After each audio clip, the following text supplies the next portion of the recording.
our Bible in the book of John. John chapter 1, verse 14 to 18. Okay? John chapter 1, verse 14 to 18. Okay, so Merry Christmas po sa ating lahat.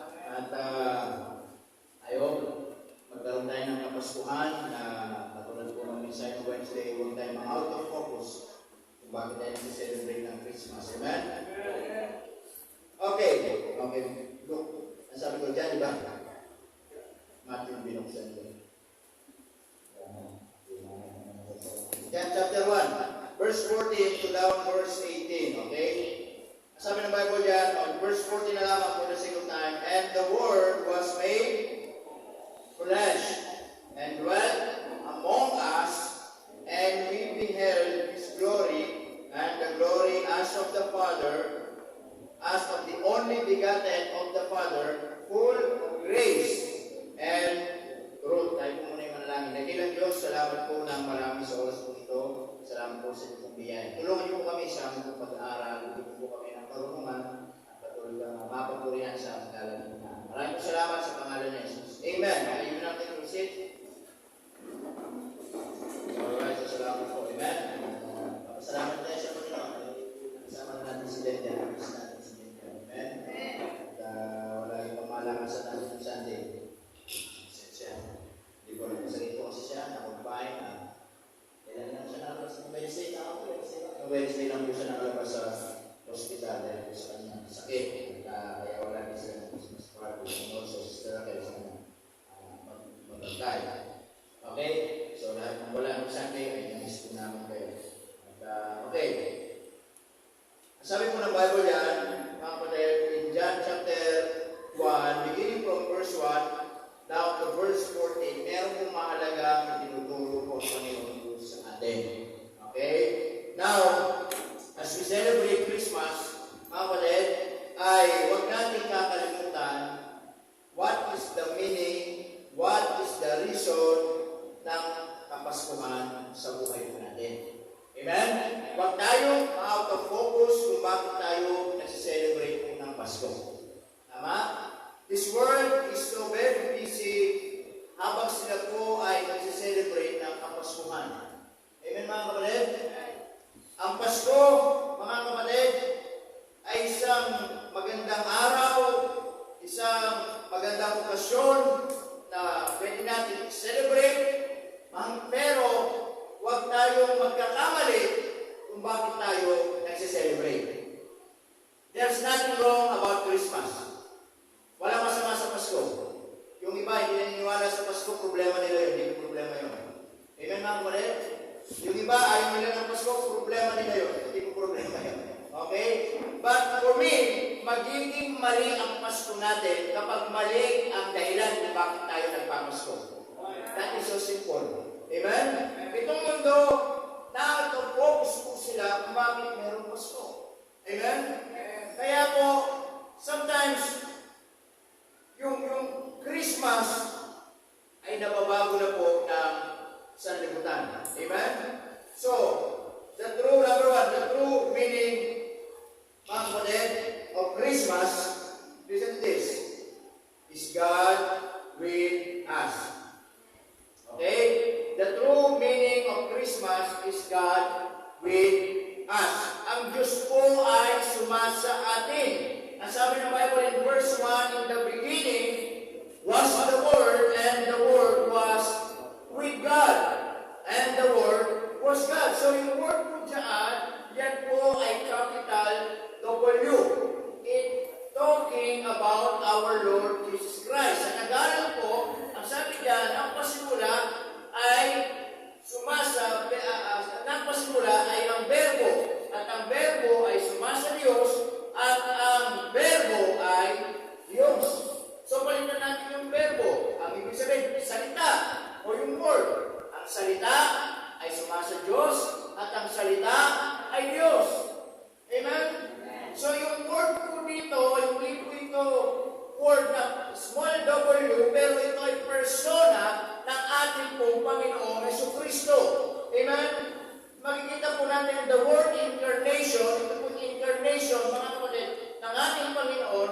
Ang sabi ng Bible, tingnan po ninyo. Okay? In verse 1, in the beginning was the Word. So, yung Word po doon, si Jesus Christ. Yung Word po doon, ang ating pong Panginoong Jesucristo. And then in verse 14, nasabi ng Bible yan, and the Word, ano sabi? Was made flesh. Yung salita, nagkaroon ng laman. Amen? Yung verbo, nagkaroon ng laman. Ano sabi ng Bible dyan, mga kapatid, in verse 14, the Word became flesh, and what? And dwelt among us. Okay? So yun po yung verbo. Kaya po, ang ibig sabihin po ng Pasko, mga kapatid, ang Diyos ay suma sa atin. Tama? Na bago pa malalang itong mga lahat ng bagay dito po sa mundo, ay nandun na po ang Panginoong Jesucristo, kasama ng Ama at ng Banal na Espiritu Santo, na sabi ng Bible, siya po ay nagtatawang tao. Amen? Siya po ay nagtatawang tao. The word, ibig kong sabihin mga kapatid, in the Greek term, ibig kong sabihin communication. Okay, sabi ng Bible in verse 14, and the Word was made flesh and dwelt among us. Communication, it means, mga kapatid, nakipamuhay, nabuhay, nakisama sa atin. Amen? Yan po ang ibig sabihin po ng Pasko, sabi ng Bible, and the glory of the only begotten of the Father, full of grace and what? Truth. Amen po ba? So the true meaning of Christmas is this. Ang Diyos sumasa atin. Amen? And this world tried to do everything para po hindi maramdaman ng tao ang presensya ng Panginoon ngayong Pasko. Amen? Ngayong Pasko, mga kapatid, nararamdaman ng tao ang kapaskuhan sa material na bagay. Nararamdaman nila yung tunay na diwa ng Pasko kapag meron lahat ng mga bagay sa buhay po nila. Kaya marami mga tao, yes, they can celebrate Christmas but not merry. Entiende mo? Kaya nga Merry Christmas eh. Masayang Pasko, masaganang Pasko. Marami mga tao, meron silang Pasko, hindi sila masaya. Because for them, yung kahalagaan o yung kasiyahan ng Pasko, mga kapatid, ay sa material na bagay. Tama? Masaya sila kapag maraming decoration sa bahay. Masaya sila kapag maraming mga pagkain sa pagkainan, kapag nabuo nila yung mga dapat na nabuuin sa loob ng tahanan for them to have a prosperous Christmas. Amen mga kapatid? Nawawala yung tunay na pakiramdam na alam mo kapag Pasko ay yung presensya ng Panginoon. Amen? It is not about the present, it is about the presence of God. Amen?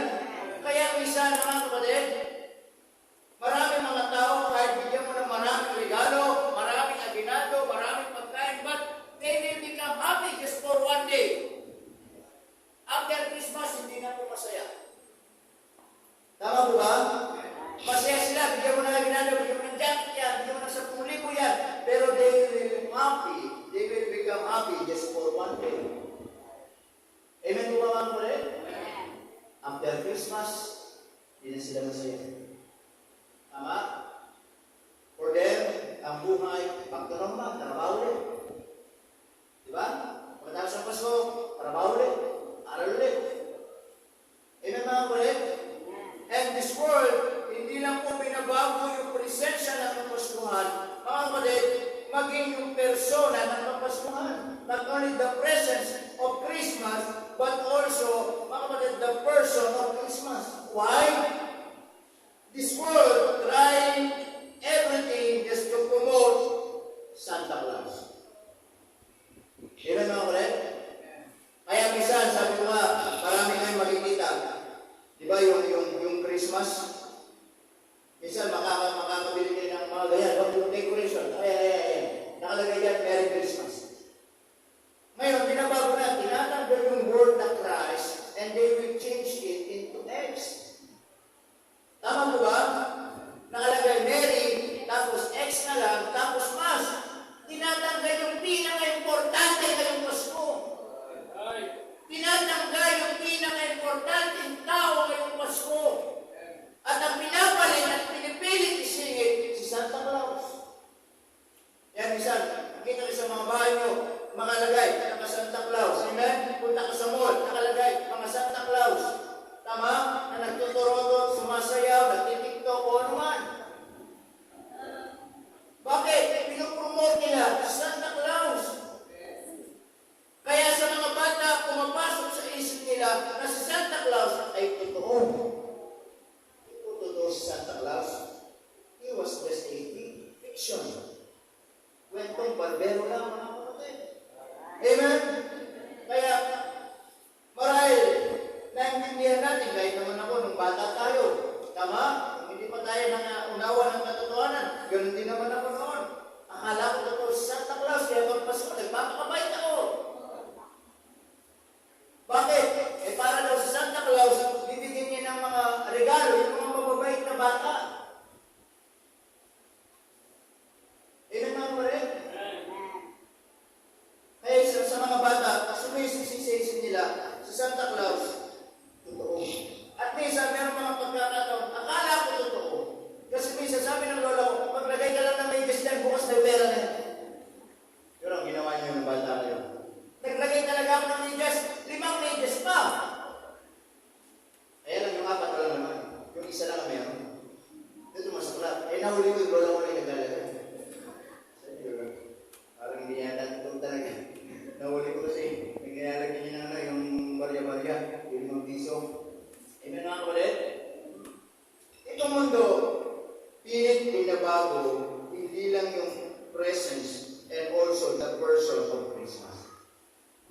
Amen? And not only the presence of mga kapatid, even the priority. Okay? Ngayon kung darating na kapaskuhan. Amen po ba mga kapatid? Marami mga tao busy sa ibang bagay. Abala sa ibang bagay. Amen?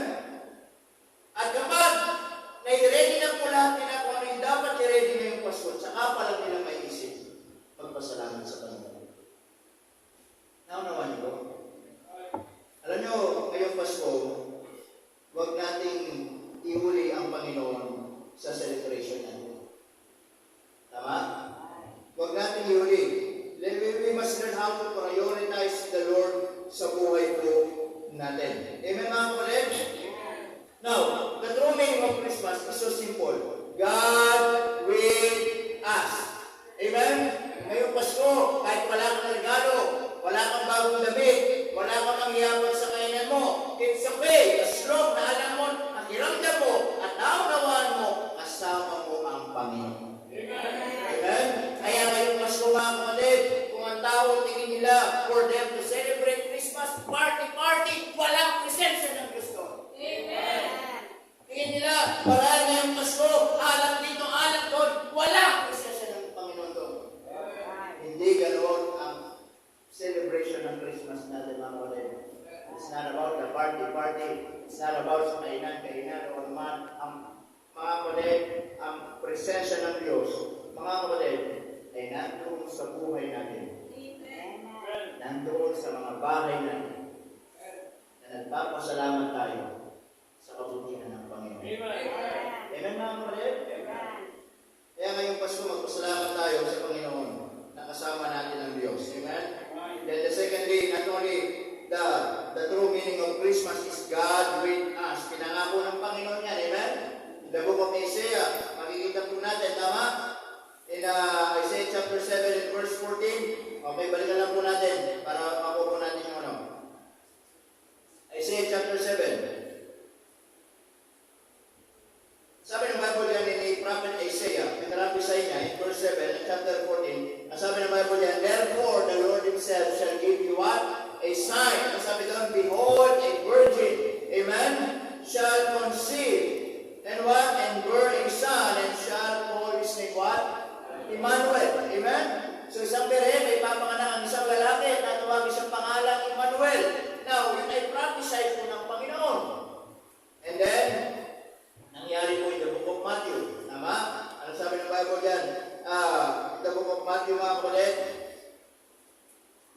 21 and chapter 1 and verse 21, and she shall bring forth a son, and thou shalt call his name what? Jesus. If Jesus, yun po yung kanyang earthly name. Okay? Yung binigay ng pangalan, mga kapatid, ni Angel Gabriel kay Mary. Tama? Hindi po yan aksidente. Sabi ni Mary, sige, Jesus na lang. Hindi po. Specific na Jesus. Nang ibig pong sabihin, ang sabi diyan, for he shall save his people from their sins. It means, yung Jesus, Savior. Tagapagligtas.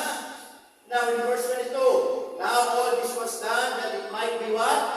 Fulfilled.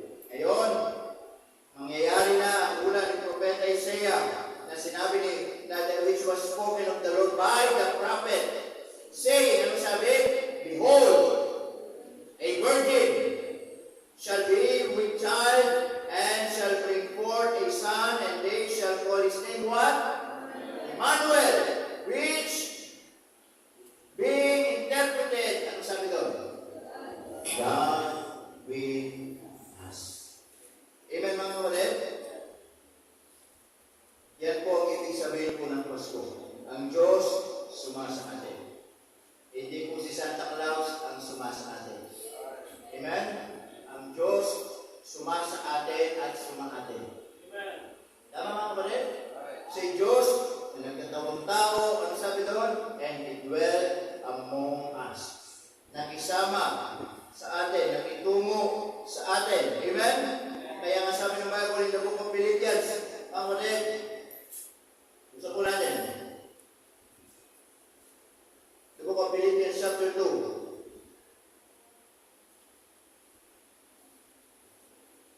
Okay, sabi ng Bible yan. In verse 5, Philippians chapter 2 verse 5. Let this mind be in you, which was also in Christ Jesus, who being, ano po sabi dyan? In the form of God. Jesus is God. Amen. Amen. Kaya nga yung ipinanganak kay Birheng Maria na pinadala po sa atin, ang ibig sabihin ng pangalan niya ay Emmanuel, ang Diyos sumasa atin. It means, yung Jesus na ipinanganak ni Maria, hindi po siya tao, Diyos siya na nagkatawang tao. Amen? Hindi po siya tao. Diyos siya na nagkatawang tao para abutin tayo mga tao. Amen mga kapatid? Napaliwanag po ng Bible. Kaya sabi niya in verse 6, who being in the form of God, thought it not robbery to be equal with God. Hindi niya pinantay ang kanyang sarili sa Diyos, but made himself, ano sabi diyan? Of no reputation, and what? And took upon him the form of a servant. Amen? And on this, and was made in the likeness of men. Nabuhay kagaya po natin tao. And being found in passion as a man. Anong ginawa niya? He humbled himself. And what? And became obedient unto death. Even the death of, anong sabi doon? The cross. Amen po ba? Kaya yung sanggol na ipinanganak, hindi po siya ordinaryong tao. Siya po'y Diyos na nagkatawang tao, pinanganak sa sabsaban para abutin tayo mga tao. Amen? So the true meaning of Christmas is God with us. Then secondly, the true meaning of Christmas is this. Mga kapatid, is God's grace and truth found in Jesus Christ. Amen? Ang sabi ng Bible yan, mga kapatid, sa binasa natin in verse 14, and we beheld His glory, and the glory of the only begotten Son, begotten of the Father, full of grace, and what? Truth. Amen? Na makikita po natin, pangalawa, ang tunay na ibig sabihin ng Pasko ay yung grasya ng Diyos at katotohanan ng Diyos ay masusumpungan natin sa Kanyang anak. Amen? One benefit of the incarnation is God's grace. Sabi ng Bible in verse 16, and of His fullness have all we received, and grace for grace. Amen mga kapatid? biyaya sa biyaya. Bakit po mga kapatid? Because the law of Moses required good works to approach God. Amen? But grace is given to us by God apart from good works. Sabi ng Bible in John chapter 1 verse 17, for the law was given by Moses, but grace and truth, ano sabi daw? Came by Jesus Christ. Amen po mga kapatid? Kaya nga kung hindi po pinanganak ang ating Panginoon, we are still living in, mga kapatid, in Rome. Amen? Tayo po ay we are still under the law of Moses that required good works. Amen? Pero maliwanag na sabi ng Bible, magawa mo siya. Pagkamali ka sa isa, babalik pa rin sa simula. It means to fulfill the law, it is hard. Mahirap po sa tao sundin yung mga kautusan ni Moses para makarating sa langit. Kaya pinakita po mga kapatid, hindi natin kaya iligtas ang ating sarili. Na kahit anong gawin natin kabutihan, kahit anong gawin natin kabutihan sa harapan ng Panginoon, we are still, mga kapatid, hindi tayo aabot sa Panginoon. Amen? Kaya nga when Jesus came, sabi ng Bible in verse 16, okay, ano sabi ng Bible yan? In verse 16, and of His fullness have all who receive and grace to grace. Amen? Na ang Panginoon in verse 17, for the law was given by Moses, but grace and truth, yung biyaya at katotohanan ay dumating nung dumating si Jesus. Amen mga kapatid? Kaya we cannot save ourselves. Amen? We cannot justify ourselves by doing good works. Amen po ba mga kapatid? What is that? Ano po sinasabi ko dito? Christmas season is reminding us about the Savior, Jesus Christ. Amen? Kaya nga po, ngayong Pasko, magpasalamat tayo ng Diyos, nagkatawang tao para iligtas mo tayo. Amen mga kapatid? That is the very reason kung bakit meron tayong Pasko. That is the very reason kung bakit meron tayong pwede tayo mag-celebrate ng masayang Pasko. Amen? Na alam mo, minsan isang araw, kinatagpo ka ng Panginoon, inabot ka ng Diyos, amen?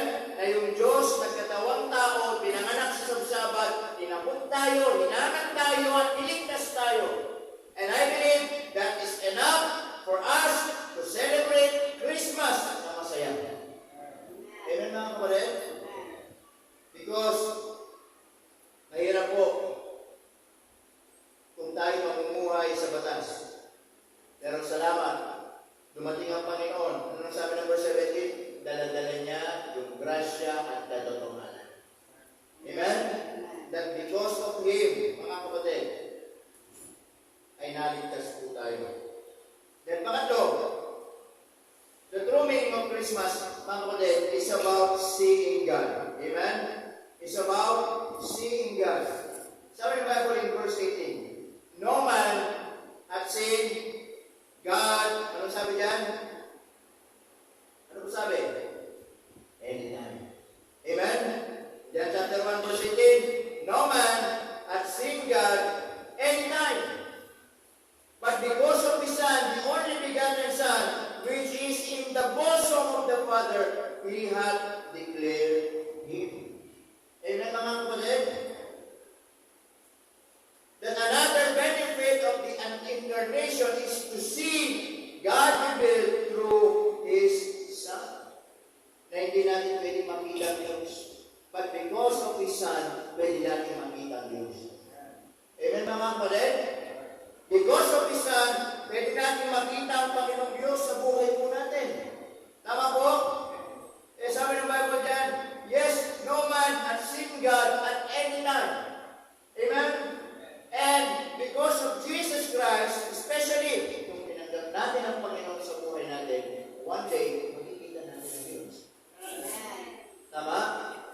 because of His Son, mga kapatid. Amen? God made Himself visible and approachable through His Son. Amen? Handa natin malayo tayo sa Diyos. Di tayo pwede makarating sa langit. Galit ang Diyos sa atin, mga kapatid, because of sin, but because of His Son. Amen, mga kapatid? Sabi ng Bible, siya po'y naging pampalubag loob. Tama? Upang tayo ngayon na mga makasalanan ay pwede tanggapin ng Panginoon Diyos. Amen? Kaya po, ang tanong ngayon kung umagang ito, mga kapatid, how can people see Jesus today? Paano makikita ngayon ng tao ang Panginoon? Amen? Paano makikita ng ibang tao na mayroong Diyos? Alam nyo, makikita nila ang Panginoon sa pamamagitan ng buhay natin ngayon. Amen, mga kapatid? Ang Diyos, listen to this, minsan lang niyang pinadala yung kanya anak. Wala na pong pangalawang word, wala na pangatlong word, wala na pangapat na word, wala na pong ipapanganak ulit sa paso-sapan. Amen? Minsan lang niya pong ginawa yun. Tama ba ang ulit? Hindi niya na po ulit ipapanganak ang Panginoon para mamatay ulit sa krus ng Kalbaryo. Minsan lang po yun. And now, ang Panginoong Jesucristo nasa langit ang ulit. Amen, mga kapatid? Alam niyo kung sino ngayon yung magpapakilala ng Diyos sa mga tao? Yung mga tao ngayon na inaipanganak sa Panginoon. Sino yun? Ikaw yun at ako yun. Naunawa yung mga kapatid? Ang Diyos, minsan lang niyang sinubo si Jesus para yung nanganak sa sabsaban. Then the very purpose of that, to pay out the penalty of our sin. Namatay, naibig, nabuhay, ngayon umakyat sa langit. Ngayon, one day, hindi na po siya ulit babalik dito para mamatay at may panganak. Sa kanyang pagbabalik, kukuhanin tayo at mga kapatid, makakasama namin siya dito maghahari. Amen? Nung dumating siya, isang sacrifice. Amen? Pero sa kanyang pagbalik, isang hari. Tama? Pero ngayon, si Jesus nasa langit.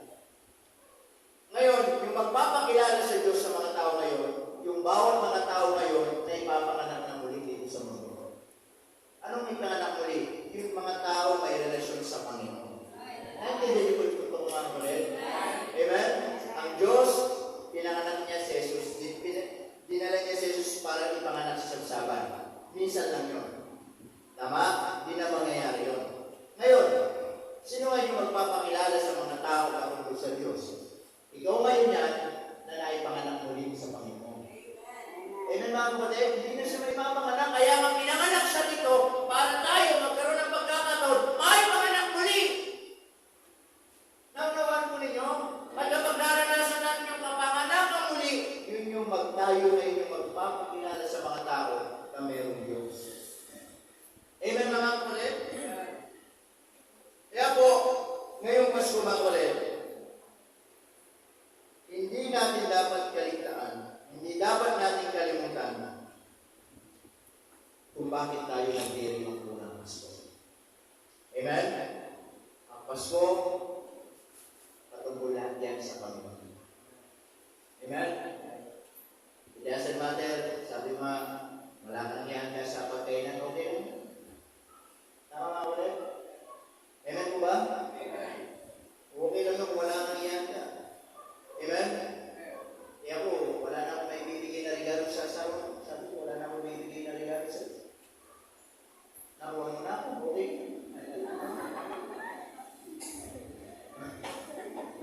Ano bibigay yun? Nakuha niya na. Wala na akong bibigay na regalo. Tama mga kapatid? O, mayroon mo ba? Tama? O, di baling magpasko ko lang pero magpapasko naman ako, may magandang asawa. Diba? Tama? Amen mga kapatid? You know, celebrate us, it's not more on material things. Yan yung sinasabi ko, huwag tayong out of focus. Huwag tayong out of focus kung paano mag-celebrate ang mundo. Kung itong mundong ito, lahat kailangan bago, lahat. Mga kapatid, lahat ng bago, lulumad yun. Pero isipin natin yung pinaka-mas importante, bakit mag-celebrate ka ng Pasko. Amen mga kapatid? Amen. Kasama mo yung asawa mo, ako'y masayang Pasko. Amen. Tama po ba? Kasama mo yung pamilya mo, kasama mo yung mga anak mo, masayang Pasko. Amen. Amen mga kapatid? O, ano pa bang kailangan natin ngayong Pasko? Those things are just secondary. They are not our priority. Amen? Secondary lang yung mga kapatid. Tama po ba? Wala nang sakit ngayong Pasko. Well, masayang Pasko. O, tama? Yung iba nga, magpapasko, nasa hospital. Yung iba, nakakonfine pa din ang gamay. Yung iba, nag-iingalo. O, tama? Yung iba, magpapasko, nasa kulungan. O, you see, huwag na tayo maghanap kung ano pang ibobongga ng Pasko natin. Ipagpasalamat mo kung anong meron ka na. Huwag ka na maghanap, ipagpasalamat mo kung anong meron ka. Tama mga kapatid? Sometimes people misunderstanding, kami misinterpret nila kung anong Pasko. Akala nilang Pasko, kung ano pa yung mahanap nila. But they don't value kung anong meron sa kanila. Amen mga kapatid? Kaya po, there's a lot of things in our lives that we should thank for this coming Christmas. Amen? Kaya pagpasko tayo na masaya. Amen? Pagpasko ka, kasama mo yung asawa mo, kasama mo yung mga anak mo, kasama mo yung pamilya mo, wala kayong sakit, masaya kayong lahat. Amen? Bumili lang kayo ng 1 kilong spaghetti, kung may tira pa si Thomas Commitment ni Mayor, okay na yun. Pinakamahalaga magkasama kayo. Amen? Tama nga ako rin? Ano yung magpapasko ka ng maraming, wala ka naman kasama sa bahay. Naintindihan ko rin? O, magluto ka ng 1 buong lechon, ikaw lang kakain yan. O, tama po ba? But what I'm saying is this. Mga kapatid, ngayong Pasko, huwag ka na maghanap kung ano. Magpasalamat ka kung ano meron ka. Tama mga kapatid? Yun ang pinaka-diwa, yun ang pinaka-essence. At kapag naunawaan natin yun, masasabi mo, ako yung pinaka-masaya ngayong Pasko. Amen po mga kapatid? Amen? O, magpasalamat tayo. Amen mga kapatid? Kaya ngayong Pasko, tanda natin. Amen? Lalo sa mga kababayan po natin, mga nanay natin. Pag merong order sa Mr. Salazar siya, Pasko naman, tayo magbayad. Tama? So, isa kayo puno kayo naman ng baro, puro kayo nagbabayad. Tama mga kapatid? Alright, so, tanda natin, ngayong darating na Kapaskuhan, huwag tayong out of focus. Amen? Huwag tayong out of focus. Ang hanapin natin ngayong Pasko, listen to this, ang hanapin natin ngayong darating na Pasko, yung presensya ng Panginoon. Kapag hindi mo nahanap yung presensya ng Panginoon ngayong Pasko, hindi masaya ang Pasko. Amen? And I believe, makikita natin yung presensya ng Panginoon ngayong Pasko. If we will just humble ourselves and pray to God at magpasalamat sa lahat ng biyaya ng Panginoon. Amen nga kapatid? Walang presensya ng Diyos sa galaan. Walang presensya ng Diyos sa inuman, sa party-party o luman ngayong Pasko. Ang presensya ng Diyos nandoon sa bawat bahay, bawat tahanan, bawat puso ng mga tao na magpapasalamat sa Kanya, sasamba sa Kanya, dahil nalala nila ang Panginoon minsan isang araw, ipinanganak sa saksapan para mamatay, tubusin tayo sa ating mga kasalanan. Doon mo makikita, mararamdaman ang tunay na presensya ng Pasko. Amen? Kaya kung natin tumayo, tayo manalangin. Let's pray. Dakilang Diyos, maraming pong salamat sa oras ko ito. Salamat po, Panginoon, sa inyong kaputihan, sa inyong biyaya, sa inyong paalala po sa amin ngayong Pasko ito, Panginoon. Na ang pinakahanapin po namin ay yung presensya ninyo. That will be our goal this Christmas. Your presence is more important than the presence of His Word. Kaya Panginoon, dalangin po namin ngayong Pasko, turuan niyo po kami na magpakumbaba, magpasalamat kung anong meron kami. Dahil maraming mga tao, we will just be sensitive and open our eyes. Marami kami makikita. Malungkot sila. Mga hindi kumpleto ang pamilya ngayong Pasko. Mga pamilya na hindi nila naunawan bakit sila nagsiselebrate ng Christmas. Pero Panginoon, lagi na po paalala mo sa amin. The very reason kung bakit may Pasko, sapagkat merong Kristo na pinanganak sa sabsaban para sa amin. Kaya Panginoon, ngayong umaga, tulungan niyo po kami na ngayong darating na Pasko, matuto kami magpasalamat pa sa inyo. Kaya ngayong umaga, ang ating mga ulo na natungo, mga mata na katigil, mamaya, Pasko, ano yung magpapasalamat ko sa Diyos? Maraming mga tao, ang dami nilang hinahanap ngayong Pasko. At nakakalimutan nila na yung kung anong meron sa kanila ay mas importante kaysa sa mga hinahanap nila. Na minsan, nakakaligtaan natin, teka, wala pala akong pera. Teka, wala pala akong regalo, wala pala akong iapag kainan. Pero okay lang. Nandito naman yung asawa ko. Nandito naman yung mga anak ko. Wala kaming sakit. Masaya kami. Alam nyo, mas mamahalan yung gano'n. Kaysa maraming ang bagay-bagay dito sa mundo, hindi naman yun ang tunay na kasiyahan. Kaya ngayong Pasko, magpasalamat tayo sa Diyos mamaya. Yun ang pinakahanapin natin, yung presensya ng Panginoon.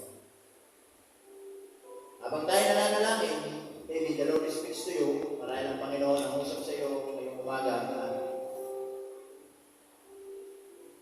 maaari ka lumapit sa unahan, magpasalamat, or anything that you want to thank the Lord, you may come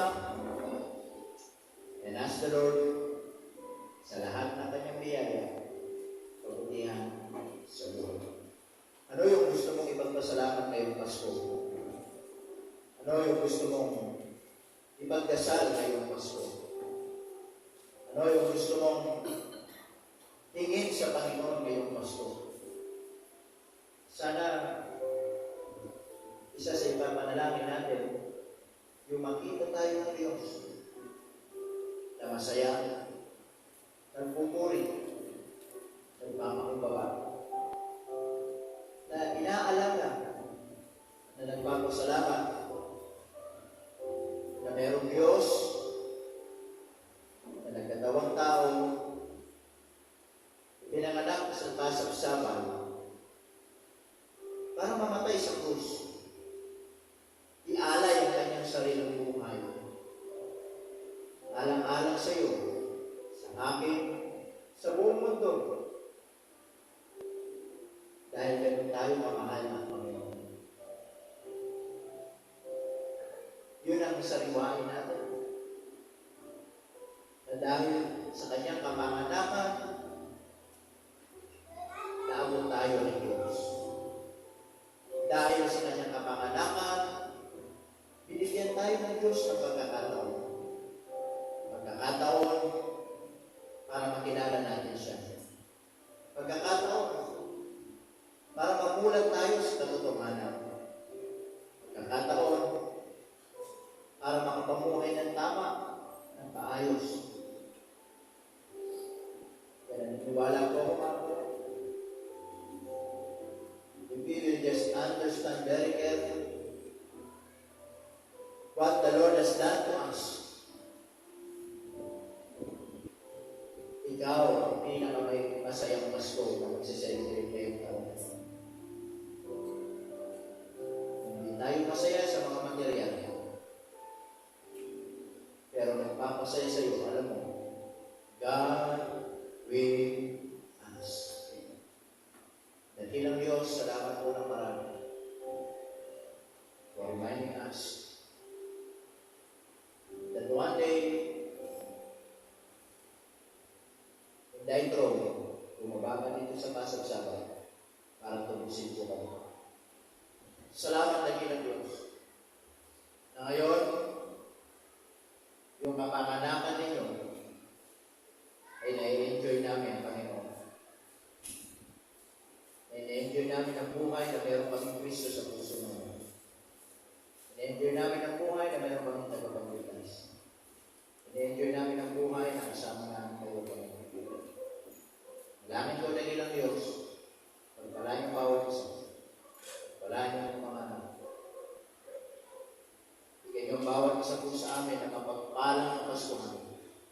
Sama-sama kaming papasalamat